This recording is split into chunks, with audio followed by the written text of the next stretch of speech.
Good afternoon, good morning, good evening, or whatever it might be, wherever you're listening from.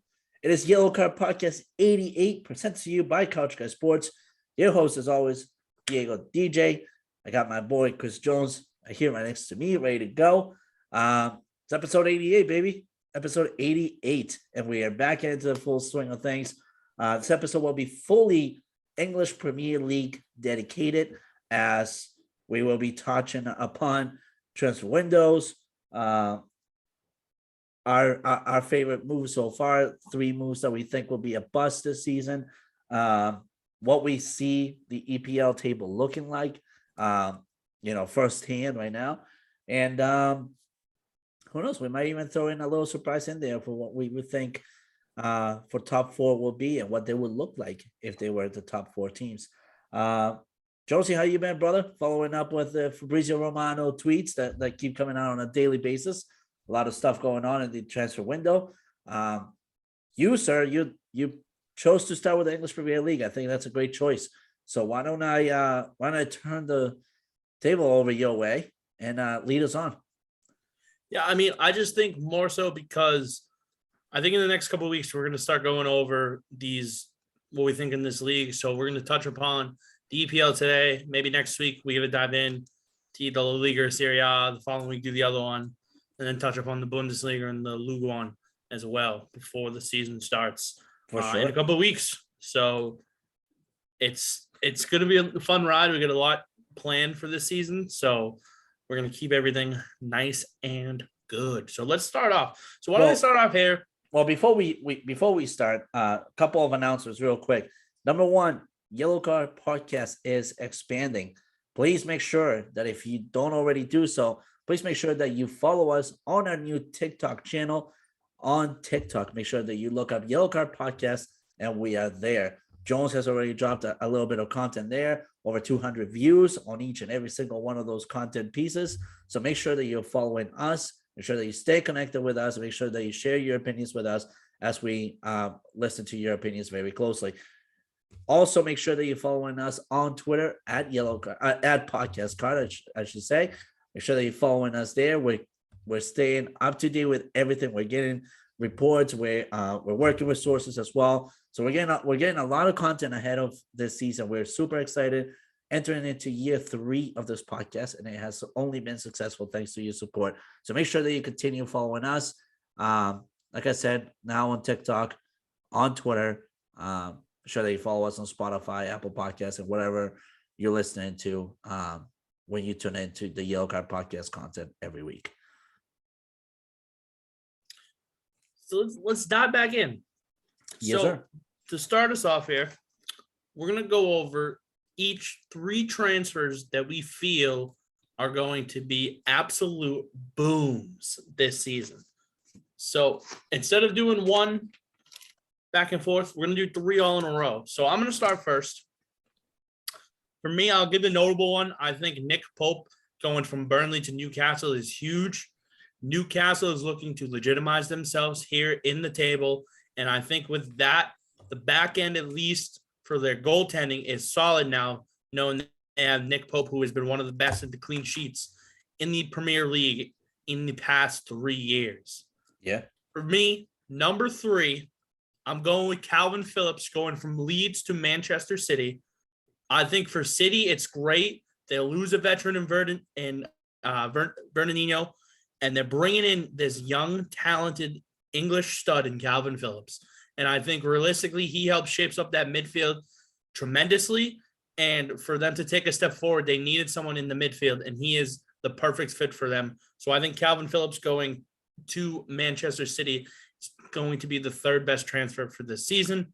Number 2, Gabriel Jesus going from Manchester City to Arsenal. Let me say this. Arsenal has needed a solid striker. Alexander Lacazette hasn't worked out for them. They got rid of Pierre-Emerick Aubameyang.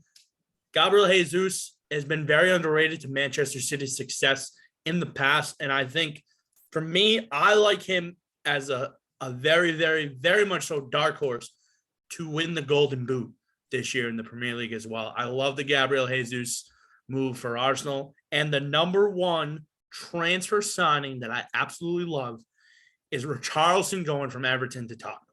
I think he is a perfect fit alongside Heung-min Son and Harry Kane, and I think Richarlison makes that team that much better. The chemistry, it's going to need a little work, but I guarantee you by the time the end of the season, we're going to be seeing Tottenham contending at a very, very high level, and it's going to be in big part because of this kid Richarlison. Yeah, no, I like what you just had to share. In terms of a noble transfer for me, I am gonna go with Ivan Perisic to Tottenham. That it deepens their potential for an attack. It gives a backup in the case of Heung-min Son ever getting injured. It creates opportunity for the midfield to have creativity, not just with the additions of, like you said, Richarlison and Bedenker and Ives Bissouma, but it also just opens up their attack to the level that Conte wants to put this team to be able to compete. But for me personally, my three favorite moves so far in this EPL transfer window so far. Number one, I gotta give it to Liverpool. They cashed in big time with Darwin Nunez. I think that is a phenomenal transfer there. Bringing him from Benfica, the Portuguese league, over to Liverpool. We've seen how good the Portuguese league has worked out in the English Premier League so far. Luis Diaz was a massive success for Liverpool last year, coming from Porto. Bruno Fernandes was a huge success to Manchester United in his first season, coming from Sporting. We just know that the Portuguese league has a lot to offer right now, and Darwin Nunez will be an absolute rewarding signing to that attacking piece that Jurgen Klopp is trying to put together for Liverpool. My second favorite one, I have to agree with you, Jones. I think Calvin Phillips to Manchester City is a tremendous signing.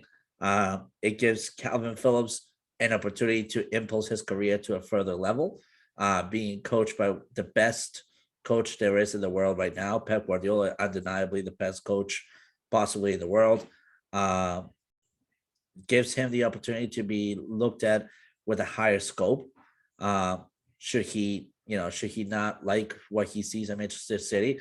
Now big teams like Real Madrid, Bayern Munich, Barcelona, Juventus, AC Milan, and all these big money teams can actually look his way and be like, "Hey, I'm kind of interested in cashing out to this guy. Let's make a deal now."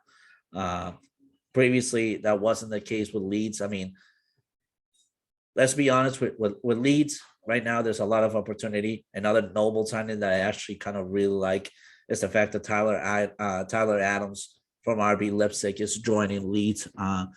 It gives American football a higher scope to be looked at, not just with Pulisic shining in Chelsea, not just with Gio Reyna shining in Borussia Dortmund, but it gives other folks an opportunity to really be looked at deeply. So I like that signing a lot as well. And last but not least, I have to agree with you. Richarlison to Tottenham, that needed to happen. Richarlison has needed to be coached by one of the world's top coaches. We all saw how well he thrived under the Carlo Ancelotti system.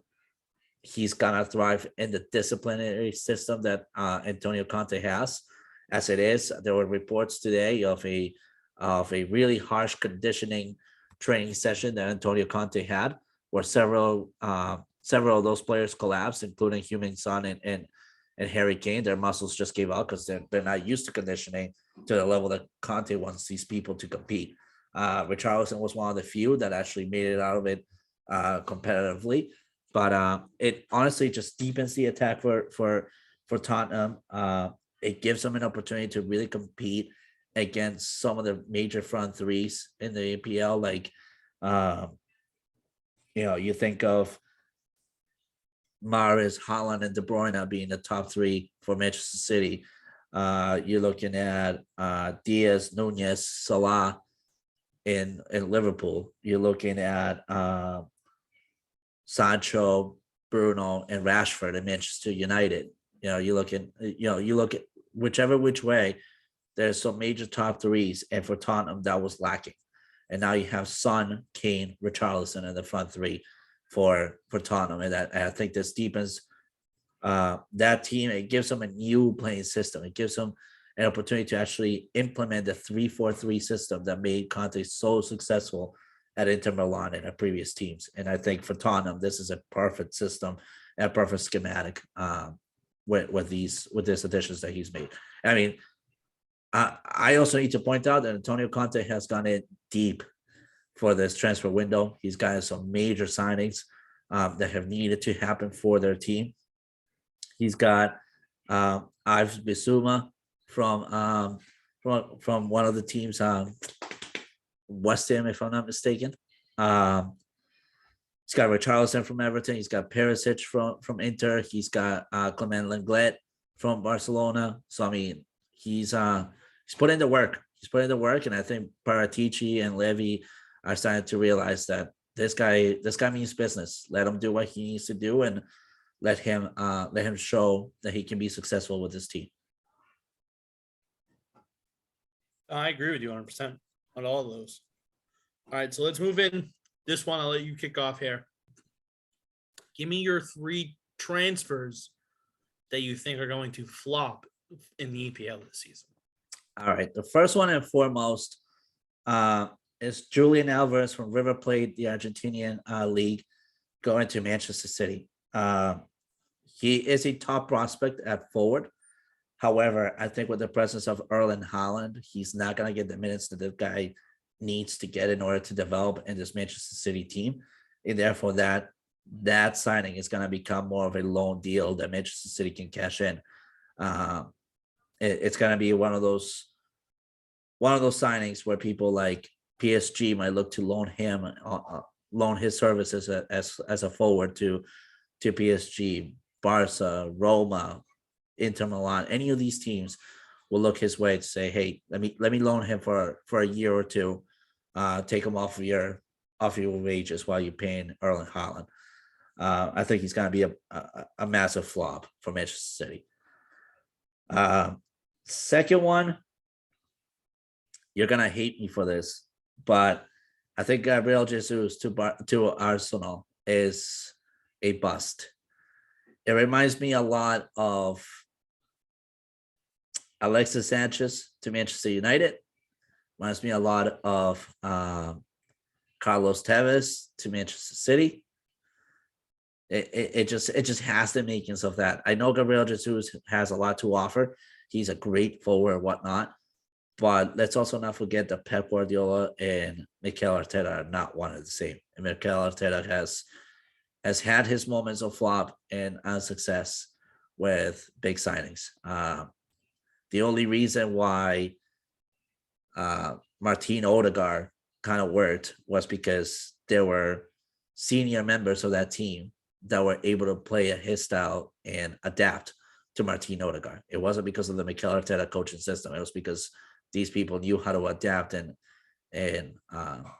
challenge to be able to create opportunity in the midfield. I mean, also when you've got somebody as young and as bright as Emil Smith-Rowe that can just create at a moment's notice, as well as Bukayo Saka at a moment's notice playing along your sides, you're gonna be successful. It's like having for Chelsea, it's like having Christian Pulisic,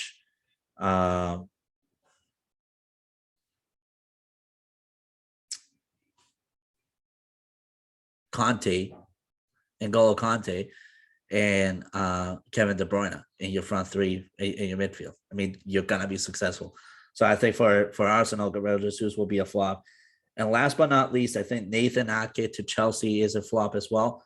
He was not successful under the Pep Guardiola system for Manchester City, where Chelsea is actually pretty good defensively, even though they lost major pieces. I don't think Ake will be much of a successful piece to the Tuchel schematic that he's trying to work out for this year. We're gonna have to come back in a later tape for that Gabriel Jesus take that you had. I hope he's nothing like Alexis Sanchez at Manchester United for Arsenal. I hope he's legit, but we'll have to wait and see, I guess, from that aspect. For me, so my third one, it's It's James Tarkowski going from Burnley to Everton. Everton needed a legitimate guy that can come in and fill a huge void at center back that they need. I don't think Tarkowski is a good fit for them moving forward. I think Lampard was hoping to get someone else, but Tarkowski just kind of fell right on his lap. So I'll say Tarkowski is my third most flop for the EPL. I think for me, the second one, this is more of a team flop, and it's my own. It's Liverpool letting Nico Williams go to Nottingham Forest, because Nico Williams getting full-time minutes at a team like Nottingham Forest is going to show why they should have kept him long-term. And it's going to frustrate me because Andy Robinson's getting up there in age. Having a guy like Nico Williams to back him up, to give him some time off, felt great. Not having him, it's going to be a big issue. The number one transfer that I think is going to be a flop, you already mentioned him, is Erling Haaland. Listen, I think with this Haaland's signing, going to be a flop. Wow. I think it's going to be a flop, yeah. I think with this signing, we're going to see slowly the demise of Manchester City. And here's why. I think people don't talk about how big Gabriel Jesus was for Man City. People don't talk about how big Raheem Sterling has been for Man City. Sterling slowly working his way out. They're not going to have Raheem Sterling, doesn't look like. Looks like he is set on going to Chelsea. I believe he is set to go to Chelsea. Not official. They're waiting on. They've agreed to terms. They have Chelsea and City haven't fully agreed to terms yet, if I remember correctly, from what I read. So you're going to get two of those guys that have been a huge part of your offense. Yeah. And fill it with Erling Haaland, which, don't get me wrong, Erling Haaland is a world-class striker. But he's going to hurt Manchester City this year. Just like we thought Timo Werner was going to be very good in Chelsea. He has done nothing in his 2 years in the EPL so far. We thought Kai Havertz was going to be good with Chelsea. He has done nothing. Jadon Sancho struggled in his first year. I think Erling Haaland is going to struggle in the EPL in his first season. And I don't see City winning the title this year. No, because of it. So we'll get into that in a little bit, but I think Erling Haaland's going to be the worst transfer flop of this summer. I hope you nail that one, because I in a way, I agree with your compelling argument. I think you have a very well put together argument. But number two, it's a top striker in the world, and they're in the hands of the top coach in the world. It's kind of difficult for it to flop, but I kind of get your concept. It's just my thought process behind it all. Okay, so when I wrote these show notes down, I had it a little differently. So this is how we're going to do it. Instead of going section by section, we're going to do it like this, Diego. You ready for this? I'm switching it on the fly here. We're going to talk about one team, and then we're going to talk about where they're going to fit into the table. Okay? Okay. So that's how we're going to start off. The first team I'm going to bring up is the three teams that have come up from the EFL last season. So the first team I'm going to start off with is Nottingham Forest. You and I were big Nottingham Forest guys towards the end of the season. Where do you have Nottingham Forest finishing in 2022 and 2023? As much as I like Nottingham Forest, and as much as they have tried to implement a good lineup for themselves, I believe they go back to relegation and they end at number 19. So you have them finishing in 19th? Yep. Okay. I have them at 17th, and here's why. Nico Williams getting added is very good for that defense. I think them bringing in Dean Henderson has been a great addition, and I think he's going to contend and help them be a very, very, very key piece for Nottingham Forest to stay out of relegation and stay in the Premier League yes again. Listen, they've showed so much resiliency after last season. I have to ride with them. They give me the vibes that Brentford gave me last year at the beginning of the season. I think they're going to be a solid defensive team. It's going to be hard to score on them. I think they finish top 10 in fewest goals allowed. I just don't know how many goals they're going to be able to score this season. Yeah. The key player for me there is Cafu. If Cafu can have a good season for them in the Premier League, I think they can stay out of the relegation zone. I have them finishing at 17th. Okay. AFC Bournemouth. I have them at 20. They just haven't really done much to convince that they are looking to compete this year in the EPL. And where a lot of these teams are starting to get stacked up this year, I don't believe Bournemouth has what it takes to succeed in the EPL this year.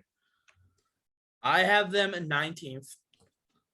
For me, there's two reasons. One, they struggled the last time they were in the Prem, and that was back in 2019, 2020. Then in the EFL, their first year back in the EFL, they struggled. They didn't come back up. And then they looked pretty good last year, but not as good as a team like Fulham did. So for me, and fun stat for you, two teams that have come up, that have been promoted, have gone back down the last 3 seasons. So we've seen a little bit of a wave here. I think that wave continues here. I think Bournemouth finishes 19th. They really didn't add much in the transfer window. I think that they end up back down in the EFL. So I got them finishing 19th. Okay. Fulham. I have them ending at number 18. They just added Andreas Pereira from Manchester United on a permanent deal, finally letting Andreas Pereira walk away from Manchester United after 10 years of being under contract and just going on loans to several different teams. Unfortunately, I don't think that is enough for Fulham. I think they need to do far more signings, and where they are financially, they just can't afford it. So therefore, I think this is more of a financial situation rather than a mechanical situation. I think Fulham ends at number 18. I have Fulham finishing at the bottom of the table this year. I have them finishing at 20th. Wow. Okay. Last time they came up, they were riding high. They played well in the EFL, and then they came up and they just kind of no-showed for the majority of the season. I think Alexander Mitrovic is a key player for them. And in order for them to stay out of there, he has to have at least 10 to 15 goals this year. So for me, I think this trend continues with the two teams going down that come up. I think the two teams are Fulham, and obviously we talked about AFC Bournemouth just a little bit ago. But like you said, Pereira's a good one. And then I would even say Yao Polina from Sporting is a good little addition for them too. But like you said, the financials are not there for them. Fulham, I had them finishing at 20th. All right, let's talk about these teams last year that finished towards the bottom of the table. First team I want to talk about is Southampton. Okay. Where do you have Southampton finishing?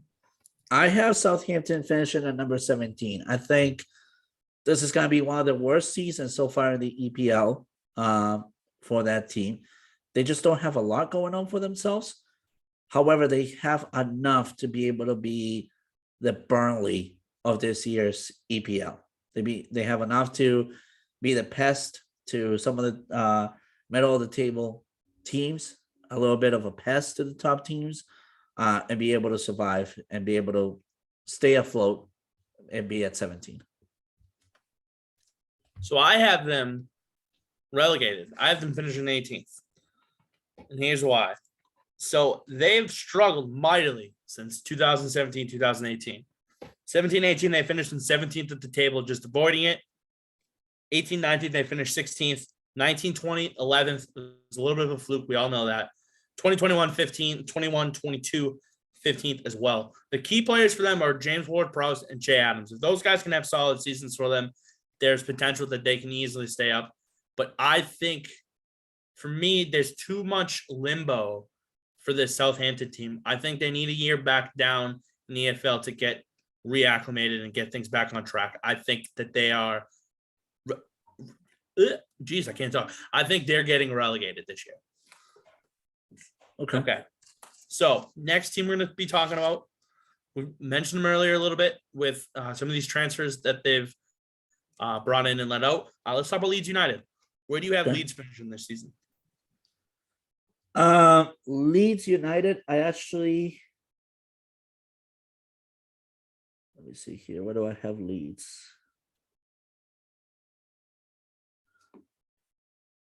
I have Leeds at number 14 this season. I think with the additions that they've made so far, they've replaced what they've lost.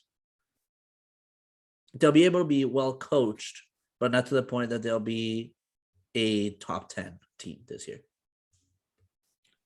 I like their coach and Jesse Marsh. I think bringing in some of these Americans, Brendan Aronson and Tyler Adams, is going to be big for them. To me, I have them finishing at 15th. I think, losing Calvin Phillips is a big loss, and I don't know how they're going to fill that void. For Right. me, I think the key players, Rodrigo's going to have to step up big time for them. And then Patrick Bamford has to be Patrick Bamford from 2020 and 2021. Because if he shows up like that, Leeds United can catapult themselves into more of the middle of the pack rather than in the relegation zone for me. So I have Leeds finishing at 15. And on top of that, they have to find somebody who's going to be their creative piece because now Rafinha is gone as well. So correct. Everton, I have them ending on number 13.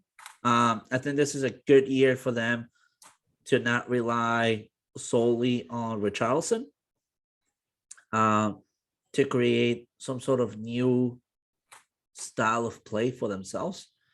And some of these new signings that they have made in there, some of the younger guys can actually have an opportunity to be on the spotlight. I think this is where Lampard can thrive. He no longer will have to have that massive voice in the locker room. He can actually lead the team. And this is something that needs to happen for Everton in order for them to finally have some sort of success again to what the style that they had under Ancelotti. So I think this year they end number 13. They'll compete, but not to a high standard. They'll compete enough to be able to be somewhat successful this year. I have Everton finishing at 14th. I think for me, I like their offensive set. Getting Dele Alli, keeping them. Obviously, them letting Donny Van de Beek go back kind of hurts a little bit in my opinion with the creativity. But the trio of Ali, Dominic Calvert-Lewin, and Damari Gray, I think, is going to be very, very good. You add Iwobi up front as well, can be very effective for this Everton team. I think Lampard's got a good thing going. They need a couple guys. They need to get Pickford help on the defensive end. That's you also realistically what their issue is. You also still have Andros Townsend as well. So therefore, you still have that. That's why I'm saying, a lot of these guys can actually finally have that new leader voice in the locker room, which with Richarlison, they really didn't have much of that. Every ball had to go through Richarlison. This year, they actually have 4 to 5 different guys where the ball can rotate around and it be of substance. You still have Allen as well. Allen's going to be big this year for them in the center defensive mid position. You got Abdoulaye Doucouré as well. Those two were very good right from the get-go of Ancelotti getting those two. Honestly, I think it's an opportunity year for anybody there to step up. Anthony Gordon will be a big one this year as well. Young talent brewing out of Everton. It's actually a very decent year for Everton to come if they are well coached, disciplined, and they follow the standards that Frank Lampard wants them to follow.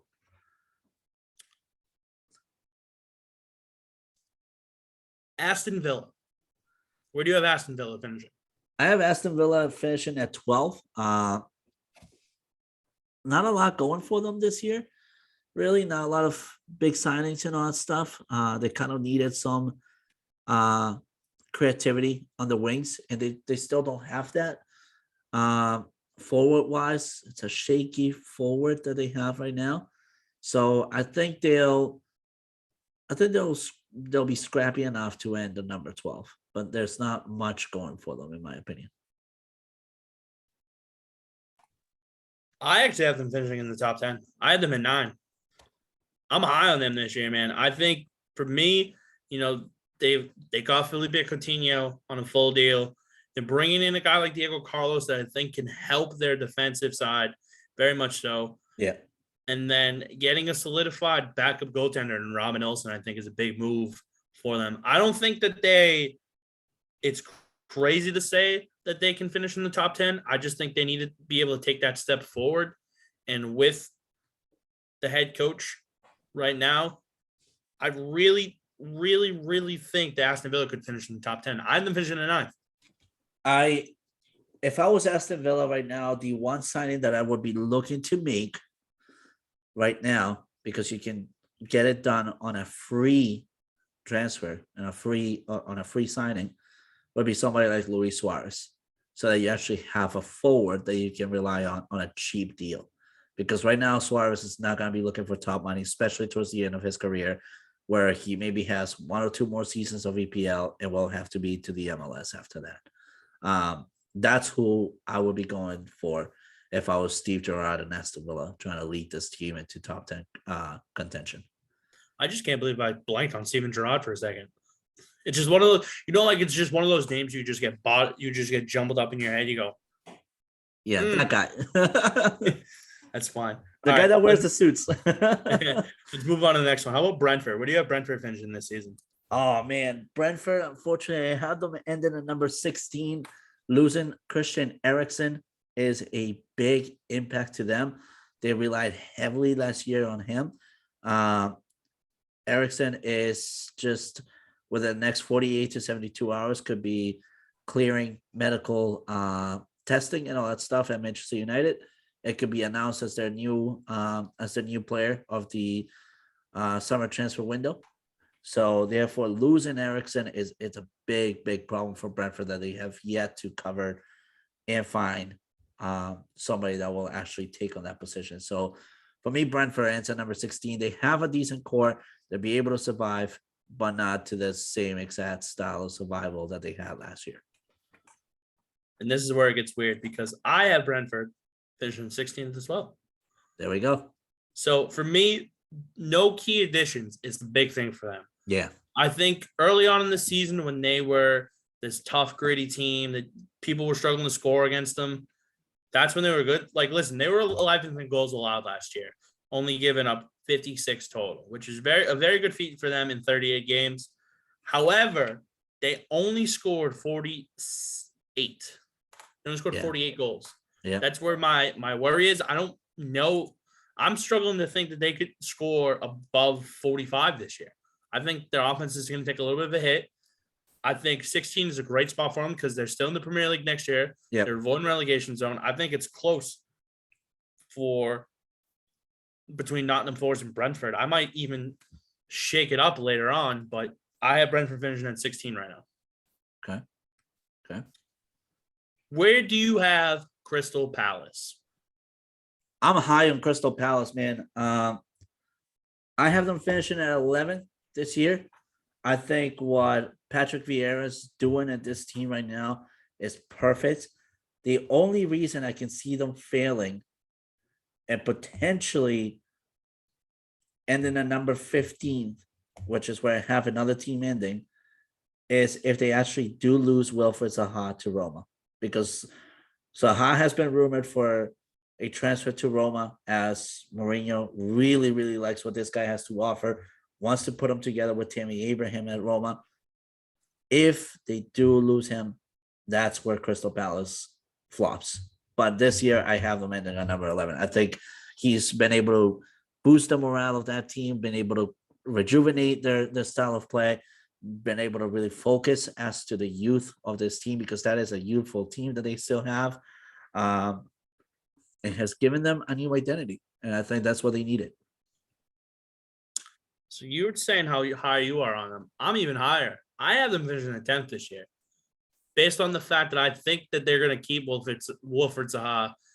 Listen, I like Patrick Vieira and what he's doing with Crystal Palace. Yeah, me too. He has absolutely changed the culture here. Yeah. And for me personally, I think that he gets this team to the top 10 this year. I think he's better than some of these teams that I have ranked below him. And I think potentially if Villa falls, I wouldn't be surprised if Crystal Palace is like this year's Brighton, in a sense. A team that people really don't believe in, and all of a sudden they just take that step forward and they finish in the top 10 in the table. I like Crystal Palace. I have them at 10th. I hope so, man. That's the key part there, though, making sure that they keep Wilfried Zaha, because for a while Zaha has been rumored to want to leave Crystal Palace. I mean, it took their previous coach a lot of convincing to do. It's taken Vieira a lot of convincing to do this year, where the budget's really not all that there. It's painful. Where do you have Newcastle finishing? I'm excited about Newcastle this year. I think what they have going on for themselves under this new ownership, under this new identity that they're trying to create, I think this is the best season that they're gonna have in the past 5 years. They end at number 9 for me. I'm gonna go one better, dude. I think they're gonna finish at 8th. I think the key for them is last year in the beginning of the year, they struggled to score, and it was heavy. They struggled to score very much. They only finished the season with 44 goals. Very, very much of a struggle there. I think, however, defensively they've gotten a lot better. Goaltending wise, they got a lot better. I think Pope's going to lead the league again in clean sheets, and I think there's a chance that they slowly work their way up higher and higher and higher. I think I have them finishing at 8. Okay. Okay. Where do you have Wolves finishing? I actually have them ending at 8. I think one of the best moves that Bruno Lage has been able to do this year is loan Fabio Silva out of the club.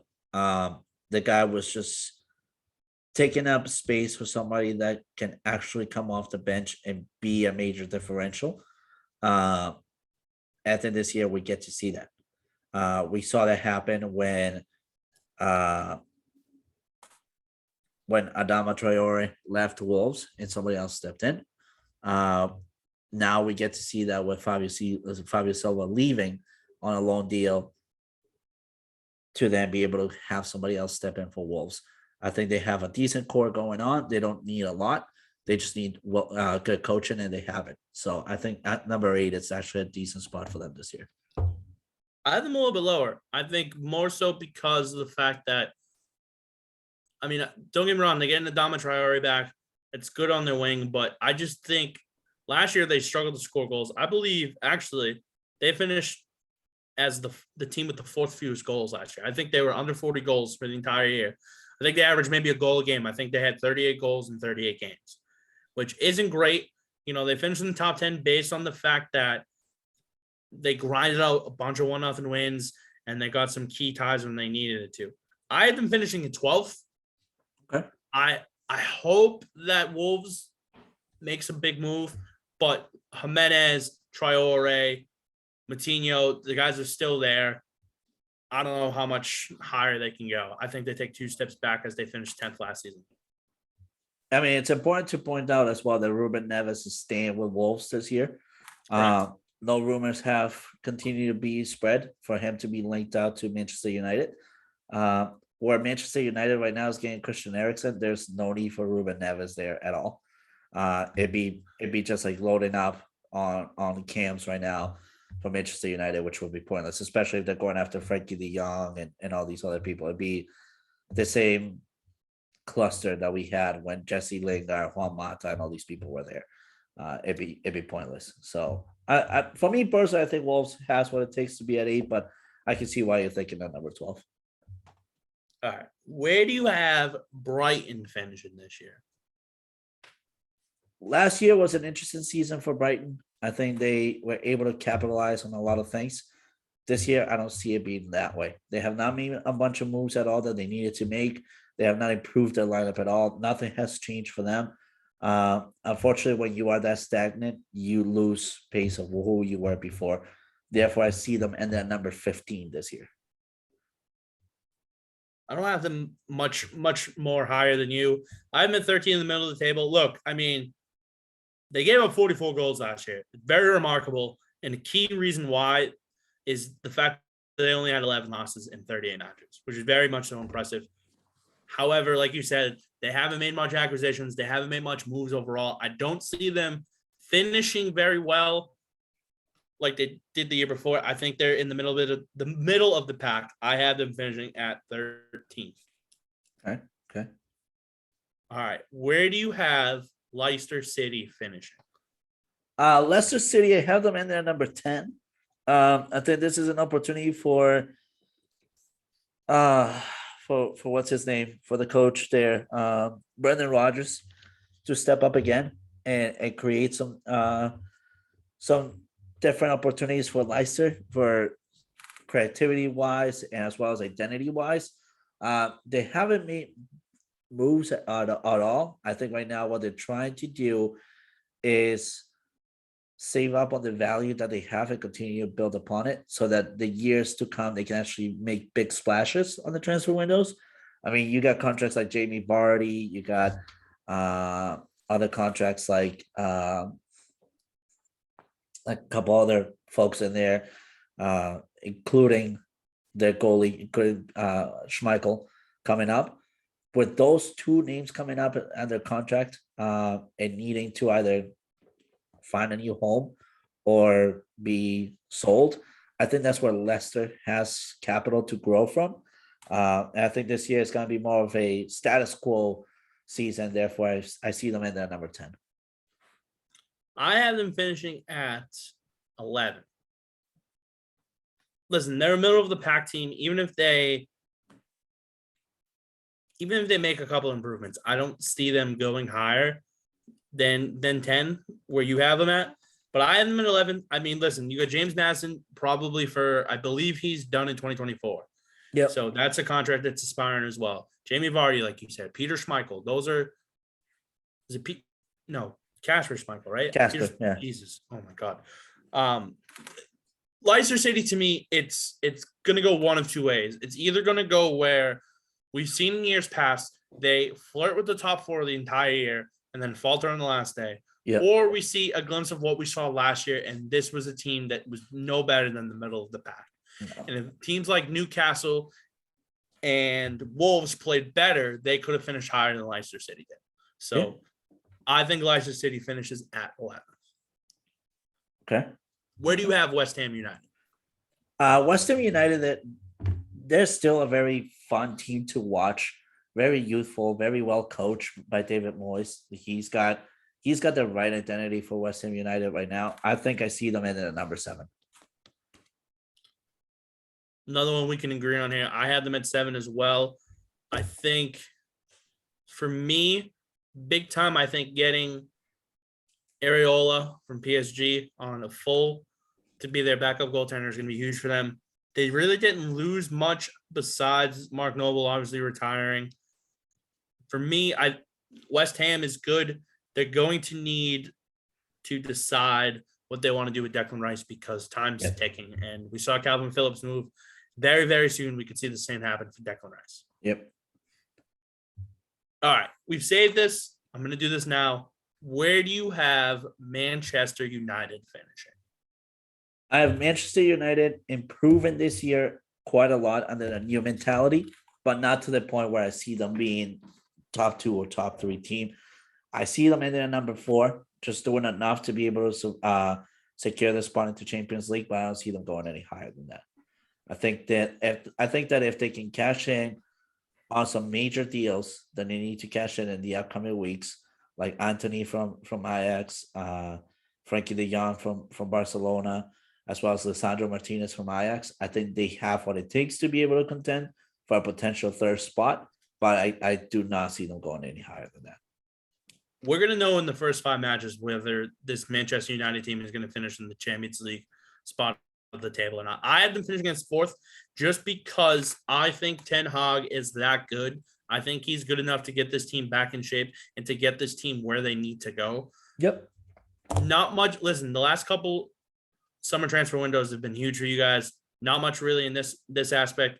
I think realistically, people are going to say that I'm wrong when I say this, but I think Cristiano Ronaldo needs to work his way off of Manchester United and let them focus on everybody else in that club. I have United finishing at 4th.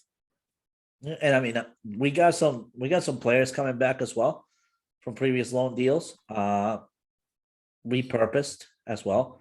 Got Van de Beek coming back under, now he's coming back to somebody that put him in a high pedestal, and that's the reason as to why he even made the English Premier League, coming now to be his coach.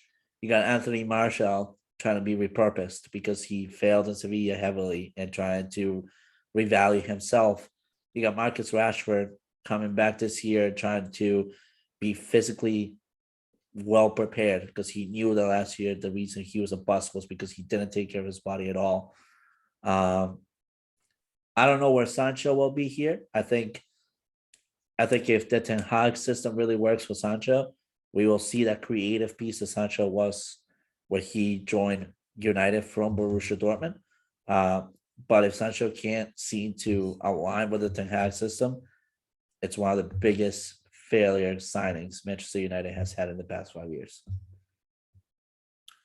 All right. Where do you see Chelsea finishing in 2022, 2023? I hate to say it, but I see Chelsea going to the Europa League this year. I see them ending at number 5. I like the Raheem Sterling acquisition a lot. It gives them creativity up front. If it's official. If it becomes official. However, you brought out a good point that kind of furthers my theory even more. Kai Havertz, Timo Werner, Mason Mount really have not done much for this team. You're also going to be losing Hakim Ziyech, who is heavily being sought after by AC Milan. Christian Pulisic is very injury prone. N'Golo Kante is coming back from injuries, which is going to make him even more injury prone. I think this is the failure year that we kind of all expect when it comes to Thomas Tuchel. We saw it at PSG. He was successful his first couple of years, and then third year he was done. I think this is the repeat for Tuchel. First 2 years at Chelsea, very successful. Third year, not so much. The other problem with Chelsea too is they're under new ownership, and this new ownership is very careful about splashing the money. And I think this is gonna be where the problems really arise from. We've seen in the transfer window alone already. There hasn't been much Yep. from Chelsea's aspect. Maybe Raheem Sterling if it goes official. Yep. I have them actually finishing at 6. I think the Lukaku experience didn't work out the way they wanted. I just don't see Chelsea taking a big step forward while these other teams that I have finishing in the top 4 are taking step forwards. Listen, United, obviously, player-wise, how are they taking a step forward? Let me tell you why. Because they have new management. They have a new manager that has a very good direction, and all the guys that didn't want to be there aren't there anymore. This is why I think Chelsea, losing guys like Rudiger is going to hurt. Andreas Christensen is going to hurt. They've lost some key pieces here and could lose even more depending on how this ownership wants to play out. I have them finishing at 6 just because I don't think they're going to be able to compete with the 5 teams that I have above them. Okay. Where do you have Arsenal finishing? I have them finishing at number 6. They have a decent team, but they don't have a team that screams danger in front, especially in the top 3 that I have lined up for this year. Listen, I have them at 5. I have United just finishing ahead of them. I think Arsenal, to me, is a team that Mikel Arteta can only do so much for this squad. He needs to take that step forward as a manager. And once he takes that step forward as a manager, I can see Arsenal as a Champions League team year in and year out. Once he takes that step forward, that's the big thing. I don't think this is the year. I have Arsenal finishing as 5th. Gabriel Jesus winning the Golden Boot, obviously. Yeah. Okay. Yeah. Where do you have Tottenham finishing this year? I'm very high on Tottenham this year. The additions that they've made, where the team is heading, and the identity that Conte's trying to put together for this team, I see them ending at number 3 this year. I actually have Tottenham finishing at number 2. And here's why. The Richarlison signing is the big key for me. I think he's going to fit so well with Harry Kane and Heung-min Son. We talked about this earlier in the show. However, another key piece that people aren't talking about is they needed to solidify their defense, and they did getting Lenglet on loan from Barcelona. I think he's going to be a fantastic center back for them. I think Antonio Conte has exactly the team that he wants right now, and I think he's going to be able to take Tottenham to this next level. I have them finishing at number 2 this year as the EPL runner-up. Okay. I like it. Okay. Where do you have the defending champions, Manchester City, finishing? I have them in at number 2, potential number 3 this year. I think the Erling Haaland signing is gonna be a chaotic problem in that locker room. I think you got 2 very alpha. Actually, three different alpha-like mentalities in Grealish. Now knowing that Raheem Sterling is no longer there, Grealish has a new role there. Kevin De Bruyne has always been the mechanic piece of this team, and where Erling Haaland wants all the balls to go through him when it comes to the attack. This is a failure waiting to happen at Manchester City. I think the only reason why it doesn't fully fail is because Pep Guardiola is used to big personalities, so he knows how to handle that. But I don't think they will be as successful as they were last year. I have the defending champions finishing in number 3. I realistically think Manchester City is slowly deteriorating at the helm. I think the fact that they just keep throwing money at these big names just so they can say, hey, look at this team that we're creating. You got to have some chemistry, man. Losing Gabriel Jesus is huge for them. They needed a depth forward. Phil Foden took a step back, in my opinion, last season. I agree with that. Yep. He needs to take that step forward this season, right before not only the World Cup, but for Manchester City to get 5 out of 6. I don't see it happening. I have City finishing 3rd, more so based on the fact that they're bringing in a big name, but they've lost some key pieces along the way. Yeah. All right. Where do you have Liverpool finishing? I think Liverpool ends at number 1. Yeah, they lost. What's his name? They lost Sadio Mane, but this team is deep. Where losing Sadio Mane is really not that big of a deal if you think about it. You got Darwin Nunez now from Benfica. That's his replacement. You still got Jota. You still got Salah. You still got Diaz. You got Henderson. You got Carvalho, which I'm very high on Carvalho this year. I think he's going to be a huge piece. Thiago continues to develop very well under the club system.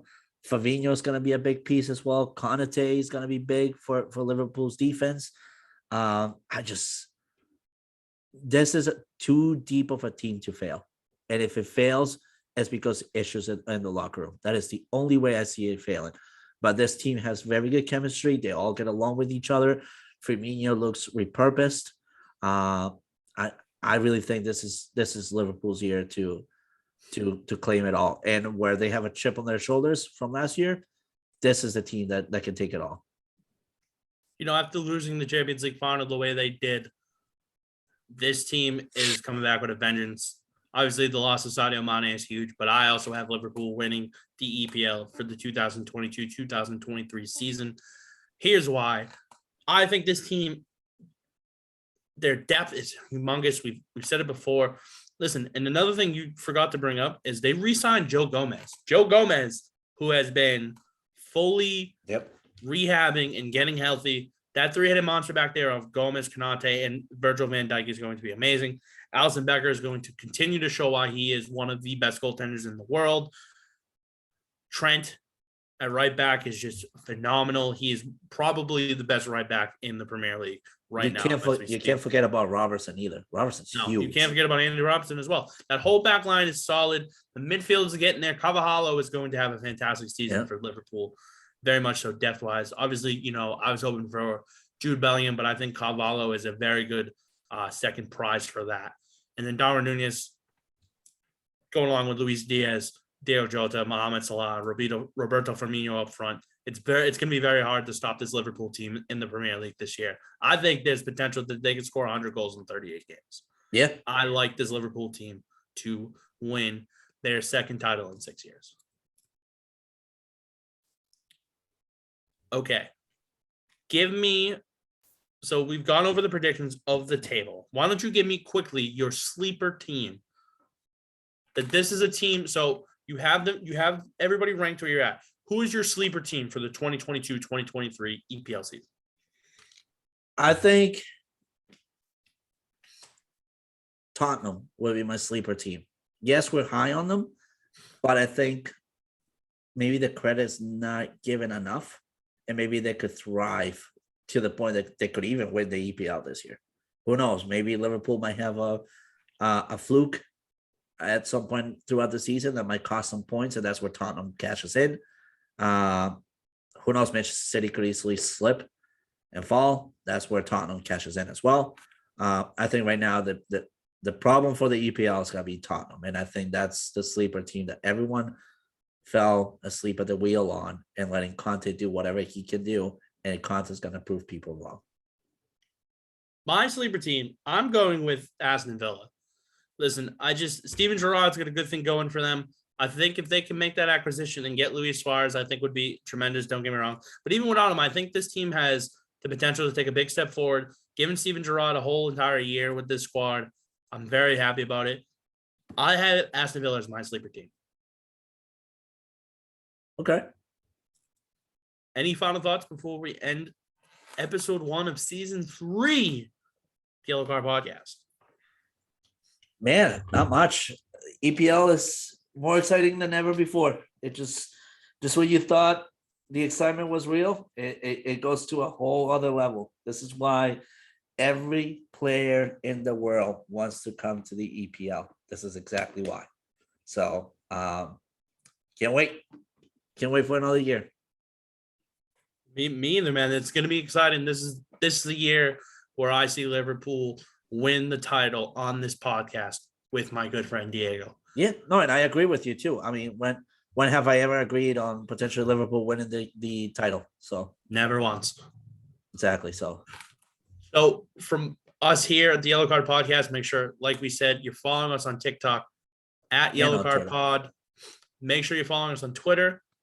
I believe it's the same also at Yellow Card Pod. It's been a while since I've looked at our Twitter. It's at Podcast Card. At Podcast Card, excuse Yep. me. See, that's how long it's been since I looked at our Twitter handle. From us here, we will see you guys next week with either the Serie A or the La Liga prediction. Signing off, season 3, episode 1. Diego Galvez, Chris Jones. See you guys next week. See you later.